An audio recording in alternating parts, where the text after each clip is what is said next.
तो राहु की जहां यहाँ पर नवम दृष्टि जब राहु की यहाँ पर पड़ रही है तो ये समझ लीजिए कि यह समय आपके लिए आय से संबंधित भी अच्छा रहने वाला है। जय श्री राम दोस्तों मैं आज आपको बता रहा हूं कि मकर राशि के जो जातक हैं उनके लिए जो आपकी कुंडली में गोचर ग्रह के हिसाब से जो राहु आपका राशि परिवर्तन कर रहा है, यानी मेष से मीन राशि में राशि परिवर्तन कर रहा है, तो दोस्तों मकर राशि के जो जातक हैं उनके लिए यह समय कैसे रहने वाला है।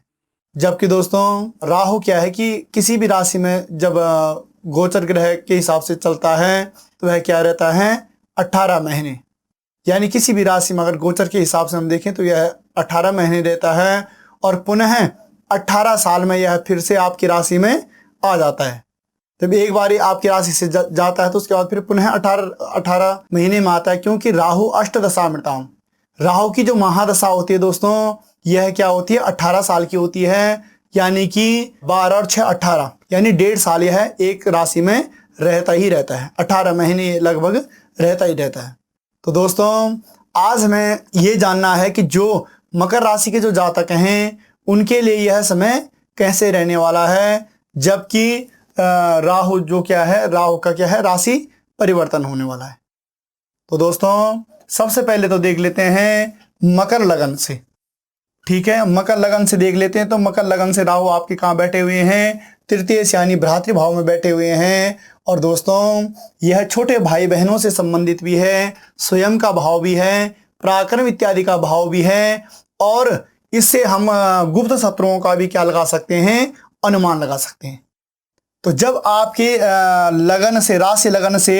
राहु आपके तृतीय भाव यानी भ्रातृय भाव में बैठे हुए हों और इन चीजों को वह देख रहे इन चीजों को वह देख रहे हैं, तो दोस्तों इससे क्या है कि जब भ्रातृ भाव में राहु बैठे हुए हैं, जबकि आपको यह भी जानना जरूरी है कि शनि मकर कुंभ, मकर और कुंभ राशि का जो स्वामी है वह क्या है, शनि है,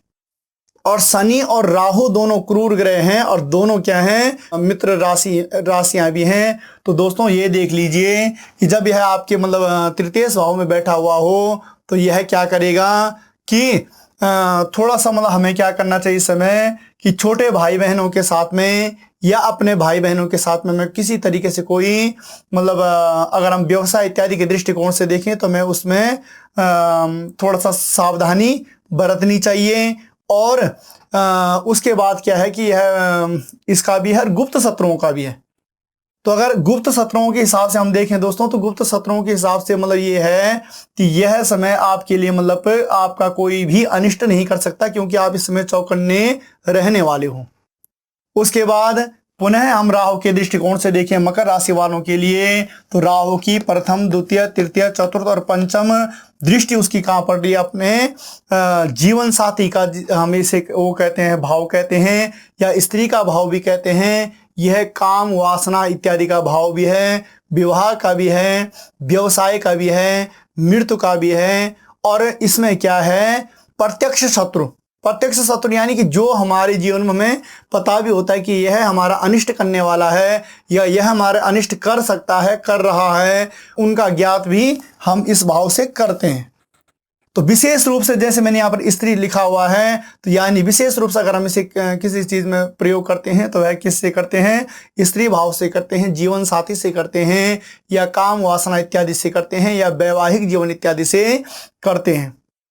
तो दोस्तों जैसे मैंने आपको पहले ही बता दिया कि राहु एक क्रूर ग्रह है और राहु की पंचम दृष्टि जब यहाँ पर पड़ रही हो तो ये मान लीजिए इन चीजों से संबंधित आपको कुछ समस्याएं आ सकती हैं, तो इसका ये तात्पर्य है कि थोड़ा सा जो वैवाहिक जीवन इत्यादि है इसमें थोड़ा सा तालमेल हमारा अपने जीवन साथी के साथ में कुछ कम बना रहेगा, उसके साथ में कुछ तालमेल इत्यादि कुछ कम बना रहेगा। मगर अगर हम इसे देखें तो दैनिक व्यवसाय के हिसाब से अगर हम इसे देखें तो यह समय हमारे लिए बहुत ही अच्छा रहने वाला है। जो आपका दैनिक व्यवसाय, जो भी आप व्यवसाय करते हो, जो आपके नित्य क्रिया इत्यादि में जो व्यावसायिक जीवन आपका है, वह समझ लीजिए इस समय आपके लिए फलित रहने वाला है। क्योंकि राहु पारिवारिक जीवन के लिए तो अच्छा नहीं होता, क्योंकि इसीलिए मैंने आपको यहाँ पे तृतीय भाव में भ्रातृ इत्यादि के लिए कहा, और राहु की पंचम दृष्टिकोण से स्त्री भाव पे जब इसकी पंचम दृष्टि पड़े तो यहाँ पर जीवन साथी से कहा कि यह थोड़ा सा मतलब क्या है, इनके साथ में तो साझेदारी थोड़ा सा कम बनने वाली है। मगर जहां रही बात गुप्त शत्रुओं की या यहाँ पर रही बात आपके दैनिक व्यवसाय की, यह आपके लिए अच्छे रहने वाले हैं, क्योंकि राहु इन चीजों के लिए हमेशा अच्छा फलित होता है। और वैसे भी क्या है कि मकर राशि का यानी शनि का क्या है, राहु मित्र राशि हैं दोनों। तो दोस्तों इसके हिसाब से अगर हम देखें तो यह चीज आपके लिए दैनिक व्यवसाय के हिसाब से भी आपके लिए ऐसे में अच्छा रहने वाला है। उसके बाद पुनः दोस्तों षष्टम और सप्तम दृष्टि राहु की कहां पड़ रही है, आपके भाग्य पे पड़ रही है। यह भाग्य का स्थान भी है, धर्म का भी है, तीर्थ का भी है, और ये मान लीजिए कि शिक्षा गुरु इत्यादि का है, आचार्य इत्यादि का भी यह भाव है। तो राहु हमेशा क्या करता है कि जब भी राहु हमारे गोचर ग्रह इत्यादि में पड़ता है और अगर उसकी इस तरीके से दृष्टिगत वह होता है, तो दोस्तों ये समझ लीजिए कि राहु क्या है कि भ्रमण भी करवाता है,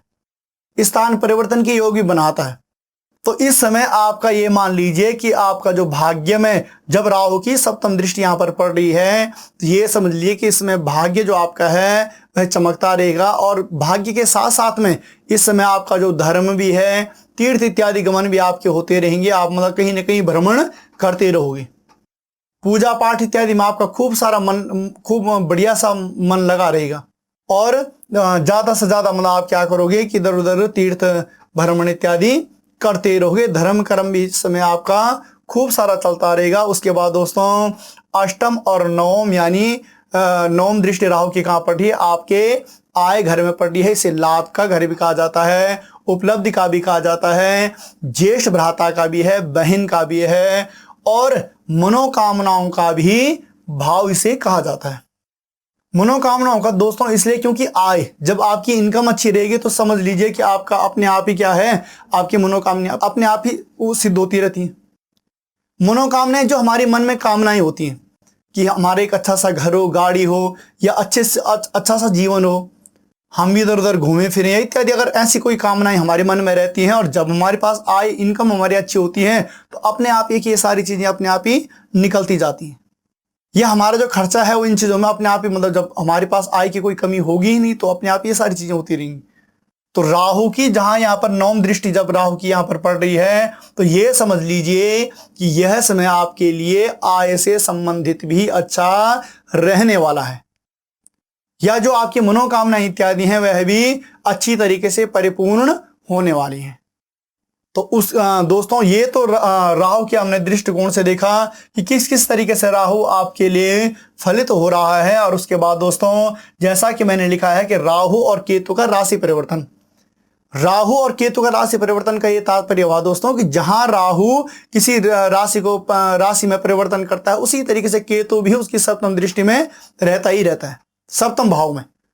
तो जब राहु आपके मीन राशि में बैठा हुआ है तो केतु कहां बैठा हुआ है, प्रथम द्वितीय तृतीय चतुर्थ पंचम षष्टम और सप्तम यानी कन्या का केतु बैठा हुआ है। और केतु आपके भाग्य में बैठा हुआ है तो ये मान लीजिए केतु भाग्य का आपका क्या करेगा, यहाँ पे उदय करेगा। जैसे मैंने राहु के दृष्टि से आपको बताया कि राहु के दृष्टिकोण से आपका क्या है, भाग्य उदय यानी भाग्य के लिए भी सही समय है और धर्म कर्म इत्यादि के लिए भी सही समय है। तो यह समय आपके लिए दोस्तों केतु के दृष्टिकोण से भी अच्छा रहने वाला है, एक नंबर। दूसरा दोस्तों इस समय थोड़ा सा हमें क्या देखना होगा कि अपने गुरु, जो आपके गुरु हैं, आचार्य हैं, या जहां से आपने शिक्षा इत्यादि आपने अध्ययन इत्यादि जहां से भी किया है, जिस विद्यालय से भी किया है, वहां पर आपको क्या करना है, जो आपके गुरु इत्यादि हैं उनका सम्मान इत्यादि करना है। हो सके तो आप उनको कुछ छोटा सा एक उपहार भी दे सकते हैं। या जीवन में दोस्तों कोई आपका मतलब कार्य क्षेत्र में कोई ऐसा व्यक्ति हो जो गुरु तुल्य ही हो, जो आपको आगे मार्ग प्रशस्त कर रहा हो, दोस्तों आप उसको भी उपहार कुछ भेंट कर सकते हैं। अगर आप ऐसा कुछ कर रहे हैं तो यकीन मानिए जो आपका भाग्य है ये वास्तव में बहुत ही अच्छा चमकने दमकने वाला है और आपके लिए यह समय अच्छा रहने वाला है। उसके बाद दोस्तों प्रथम द्वितीय और तृतीय दृष्टि इसकी केतु की कहां पड़ रही है, आपके आय भाव में पड़ रही है। मैंने आपको पहले ही बताया कि यह लाभ भाव भी है, यह मनोकामनाओं का भी है और ज्येष्ठ भ्राता इत्यादि का भी है। तो अगर आप अपने ज्येष्ठ भ्राता आपके हैं, आप उनके साथ में कोई साझेदारी इत्यादि करना चाहते हो या किसी कार्य में उनके साथ कोई कार्य क्षेत्र में आगे उनके साथ में बढ़ना चाहते हो या उनके साथ में कोई साझेदारी इत्यादि आप करना चाहते हो, तो दोस्तों 101% यह अच्छा रहने वाला है और उससे आपको बहुत अच्छे लाभ की भी प्राप्ति होगी। उसके बाद दोस्तों और लाभ की प्राप्ति होगी, जैसे मैंने मनोकामनाओं का पहले ही बता दिया कि मनोकामनाओं का भी भाव है, तो आपकी मनोकामनाएं इस समय मुझे हर एक प्रकार से पूर्ण होती हुई दिखाई दे रही हैं। उसके बाद पुनः दोस्तों केतु की पंचम दृष्टि में आए तो चतुर्थ और पंचम, यानी ये मकर लगन को देख रहा है और राहु और केतु क्या है, शनि के मतलब शनि और इनकी क्या है, मित्रता है। तो ये मान लीजिए कि केतु की जब पंचम दृष्टि आपके मकर लगन पे पड़ रही हो और मकर राशि पे पड़ रही हो, तो ये मान लीजिए कि यह जो आपका भाव है यह क्या है, शरीर, रंग, रूप, आकृति इत्यादि का है, बल, मस्तिष्क, विवेक और स्वभाव भी है आपका, विनम्रता इत्यादि भी है इसमें सारी चीजें। तो इस समय आप शारीरिक रूप से भी बड़े तंदुरुस्त रहने वाले हो,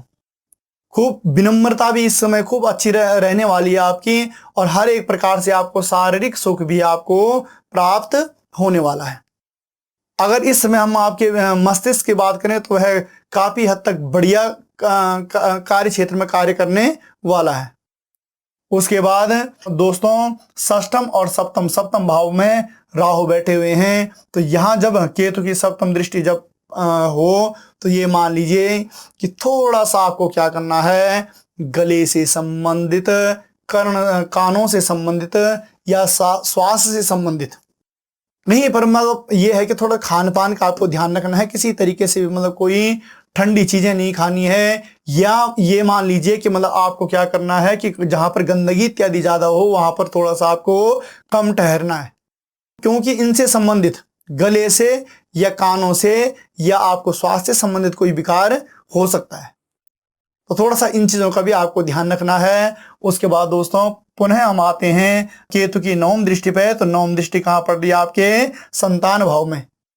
ठीक है ना। ये संतान भाव भी है, इसे बुद्धि का भाव भी कहा जाता है, विद्या, यश इत्यादि का कहा जाता है, मंगल कार्य का कहा जाता है। तो दोस्तों जब आपकी केतु की नवम दृष्टि यहाँ पर पड़ रही हो, तो मैंने पहले ही आपको कई बार बता चुका हूं कि केतु क्या है, क्रूर ग्रह तो है मगर फल यह अच्छा देने वाला होता है। तो अगर हम विद्यार्थियों के लिए माने, विद्या बुद्धि के लिए माने या संतान इत्यादि के लिए माने, तो यह समय आपके लिए अच्छा रहने वाला है। यानी कि मकर राशि के जो जातक हैं उनके लिए 30 अक्टूबर के बाद का जो समय है कि यह समय उनके लिए इन चीजों के लिए क्या रहने वाला है, बढ़िया रहने वाला है। अगर आप संतान इत्यादि के बारे में सोच रहे हो तो वह भी इस समय आप अपनी प्लानिंग कर लीजिए। और विद्या बुद्धि के लिए विद्यार्थियों के लिए भी यह समय अच्छा रहने वाला है और मंगल कार्य भी आपके घर में कुछ होने वाले हैं। तो दोस्तों ओवरऑल अगर हम देखें तो मकर राशि के जो जातक हैं इनके लिए जो मतलब राहु का और केतु का राशि परिवर्तन दोस्तों जो हो रहा है, यानी कि मीन और कन्या में राहु और केतु आ रहे हैं, तो ये समझ लीजिए इनके लिए यह समय ओवरऑल अच्छा रहने वाला है। तो दोस्तों आपको यह वीडियो कैसे लगा, आप इसे लाइक भी करें, शेयर भी करें, कमेंट भी करें और मिलते हैं पुनः एक नए वीडियो में। तब तक के लिए जय श्री राम।